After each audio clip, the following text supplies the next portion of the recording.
It's kid season. Hello, I am the Irish guy, and yes, this has been a really troubling and difficult week in the world of football. But, lads, today what I'm going to do is grade every Premier League club's 25-26 home kit that has been so far released or leaked. Because some clubs are still holding out on us. Come on, Bournemouth. What are you going to wear? Premier League season starts in a month. Right, let's go. Arsenal C. Okay, I'll be honest, okay? This Arsenal home shirt is not something that makes me want to get sick in a sandwich or anything. I'm not sitting here saying that Arsenal have unveiled something more boring than the latest Jurassic Park. No, but this isn't freakishly gorgeous either. I feel like I've seen this shirt before. There'll be some Arsenal fans out there splurging £90 on something that they already bought in 2010. Honestly, doesn't this just scream of Robin van Persie? Tell me how it's different to the kit that just came out 15 years ago. I'll tell you what's different.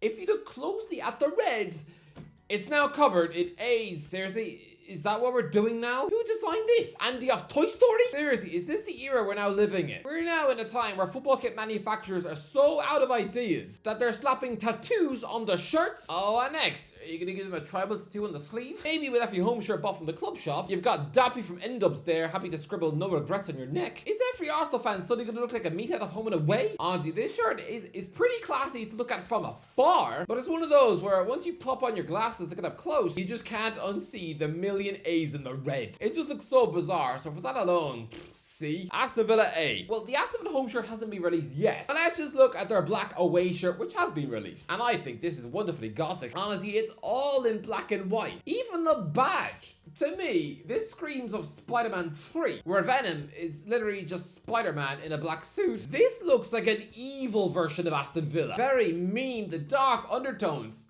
I like it. For a club who literally call themselves the villains, then yeah, finally. They now genuinely look like a Batman villain. I think this is great. Brighton C-. I thought Brighton were a club who wanted to desperately fight back against being known as hipster nerds. So a better way to defuse those accusations by unveiling this home kit, by getting your players to tuck it into some old man slacks. Seriously, look at Matoma. He looks like your quintessential hipster geek. Someone who's just stolen money from his granddad's piggy bank to buy the Scott Pilgrim soundtrack on vinyl. But as for the actual shirt itself, it's okay. I mean, the annoying collar is strange. It's not symmetrical. To me, this doesn't really look like a football shirt. It looks like a uniform worn by teenagers who work at an aquarium. Seriously, it looks like something you'd wear when feeding crabs and asking customers to stop annoying the sharks. It's fine, just C. Burnley D. Well, I think I speak for everyone when I say that everyone is on the edge of their seat to see what Burnley would release this summer, right? Right? No, literally nobody in the world has been looking forward to that. I would say that people care about what Burnley wear as much as they would care about whether or not Keane Perry is broccoli for tea, because Burnley in the Premier League have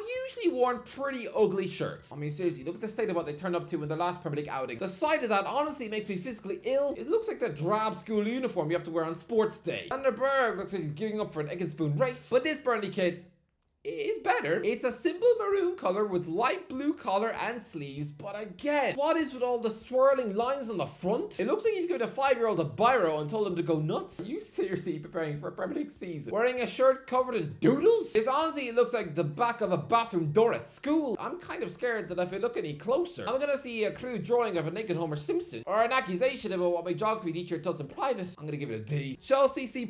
Wow, Chelsea really are going for another year without a fat sponsor on the belly. Fair play. That is incredibly old-fashioned, and I am surprised, because you'd assume like someone like Todd Bowley would be greedier than Shrek at a barbecue. But hey, there's just some huge open space on the front of that shirt, which looks pretty refreshing. But as for the shirt itself, again, like Arsenal, it looks like Chelsea have stolen this from 2010. Honestly, if you just splash Samsung at the front of this shirt, it actually looks like what Lampard and friends wore the year they got Ancelotti sacked. But look, the kid is fine. But again, all the weird and wacky shapes on the front, it does make this look like something out of a wacky house of mirrors. Let's be real, it is kind of a boring shirt, right? I don't know. C+. Everton C+. This is decent. A very plain blue C Everton home shirt. So yeah, for the inner city Everton fans, now moving into Riverside Stadium and wearing this shirt, you honestly might get seasick in the ground and feel like burping up last night's chicken goujons. This shirt should probably come with an emergency paper bag, but it's okay. Next, Leeds A+. I don't know why, but I love this kit. This is absolutely how you do it. I mean, sure, from afar, it does look a bit like Red Bull Salzburg with blue stripes. I think this is the perfect Premier League kit. It's a completely classy, untouched white. Then there's the smooth, symmetrical collar, the organized blue stripes on the sleeves. There's nothing crazy in here, no stupid doodles, nothing which makes this look like a 9-year-old's homework. I actually think this is the best Leeds United kit I've ever seen. And lads, oh boy, there's been some stinkers, like the one they wore in the championship 10 years ago. That looks uglier than your grandma's foot, but this shirt screams of an aura. It feels like a shirt that should be worn by clubs on Champions League nights. So honestly, if I'm a Leeds fan, I'm honored to wear this. It's the Premier League equivalent of a wedding dress. It's perfect. Liverpool A+. Okay, Liverpool's is not officially out yet, but come on. It's the worst kept secret in the world. This is the shirt that Liverpool are apparently releasing in August, and I think it is stupendously beautiful. This is Liverpool finally going back to Adidas for the first time since 2012. I mean, when you think of the Liverpool and Adidas connection, you just think of Stevie G. And this, if true, and I think it is, it's a stunning shirt. This is truly a shirt fitting for a reigning Premier League champion to try and defend their crown. But again, just like Chelsea and Arsenal, this absolutely stinks of what they wore in 2010. What is it about 2010? Why is everyone trying to dress up how they did back then? In that case, should we all wear Bruno Mars hats and jeans so skinny they make you pop 4 blood vessels in your face? But this feels like the Reds having another crack at the shirt, because that beautiful one from 2010 was wasted on a rubbish team. A Roy Hodgson team which was in a relegation battle at Christmas. Which means that shirt is now about as memorable as the Mufasa film. But now, Liverpool actually have a chance to win something with this kit. And I just think it's a glorious kit. And it's so much better than the ugly mess they released a year ago. Man City B. If there's one thing you can rely on, it's that Manchester City always bring out a distinctly different kit. Seriously, I mean, a club like Arsenal would basically recycle a bunch of very similar shirts where they've only tweaked something so small to then justify another £80. But when Man City, all their kits look vastly different to the last one. They're at least trying to be different. And here, they've given each player a milk monitor sash. Yeah, just this strange white paintbrush diagonally over the front. It honestly looks like a clumsy Man City fan is trying to paint his bathroom ceiling white. It makes Phil Jones look like he stupidly spilled milk all over his front. I mean, which would have been perfect for Harry Kane if he'd wound up in the age he had. Because I get the feeling that man eating cereal is always a messy affair. I'm guessing even as we're speaking, he's definitely got 3 weeks worth of Cheerios scattered all over the kitchen floor. Look, I'm not blown away by this kit. All they've done is splatter white on the front. But hey, at least it's different. I'll give them a B. Man United D. This doesn't feel new at all. Look at this kit. Does that feel fresh and exciting?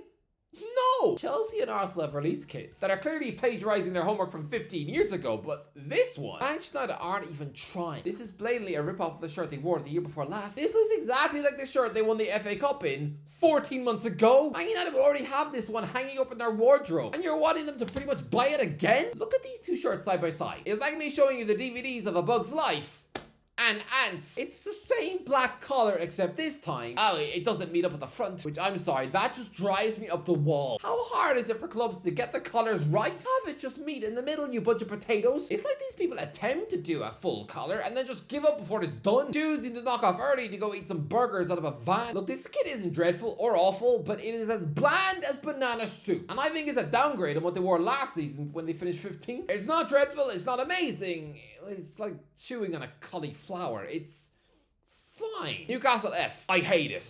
I know.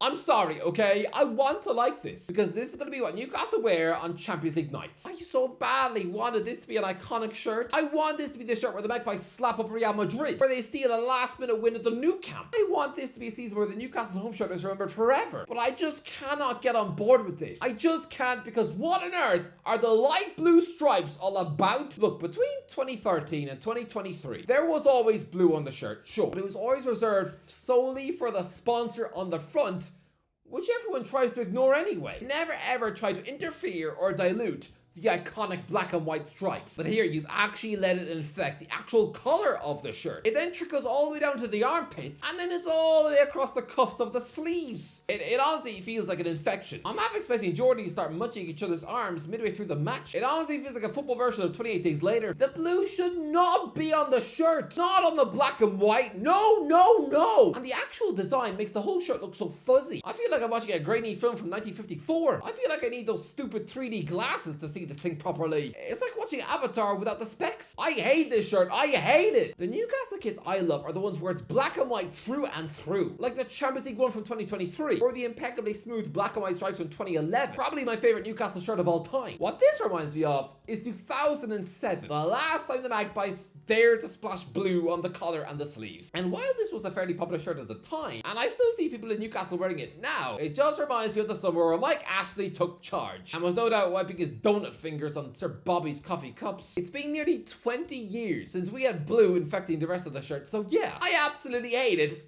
I think it's a zombie shirt. Honestly, I'd rather wear Big Sam's underpants than chuck this thing on. Nottingham Forest F. Okay, there's nothing official released by Nottingham Forest yet, but apparently there's been a leak, and this is supposedly the new Nottingham Forest shirt. Can I give this worse than an F?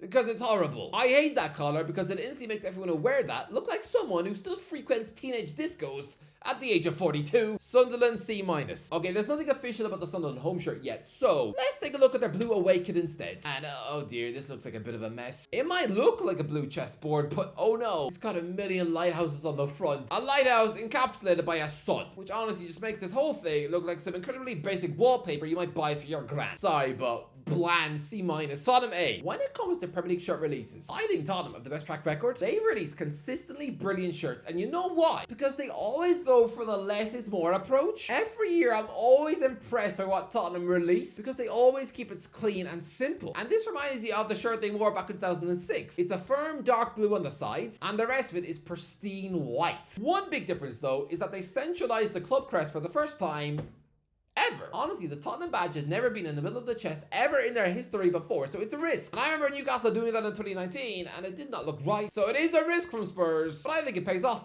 The whole thing looks smart. West Ham B-. Oh, wow, this one looks retro. It's so very early 2000s. That old school pinstripe collar. It looks like something you'd see James Corden wear in Gavin and Stacey. And by the way, maybe it's just the angle of the photo, but this collar also looks very small because it's making Jared Bowen look like he's got a massive head. I know he doesn't, but seriously, this does make the Hammers captain look like one of those bobbleheads you might get in your cereal box. But yeah, this absolutely smacks what West Ham used to wear 20 years ago. It's very simplistic, very basic, and you're definitely going to confuse them for Burnley on Match of the Day at least 9 times before Christmas. It's going to take them getting used to the fact that this is not actually Burnley. Seriously, it seems like these two clubs have got their shirts mixed up. Overall, I think it's good though. B-. Wolves D. And here we have the fourth team actively trying to rip off a shirt they wore in 2010 and desperately hoping nobody will remember. I remember. This looks like what Wolves wore in the Mick McCarthy era 15 years ago. Seriously, when I look at Wolves this season, all I'm going to think of is Kevin Doyle. Anyway, that's the interview. Let me know in the comments what do you think. Let me know what do you think of your home shirt that's coming up this season. Let me know in the comments. If you enjoyed the video, don't forget to like, share, please. I'll talk to you in a while. Oh yeah, and I forgot to get bananas again. I'm sorry, I keep forgetting. Okay, remind me in the comments. Tell me in the comments to get bananas for the next video. I have to go out and buy a bunch. But yeah, that's 3 that I have to do 3 in the next...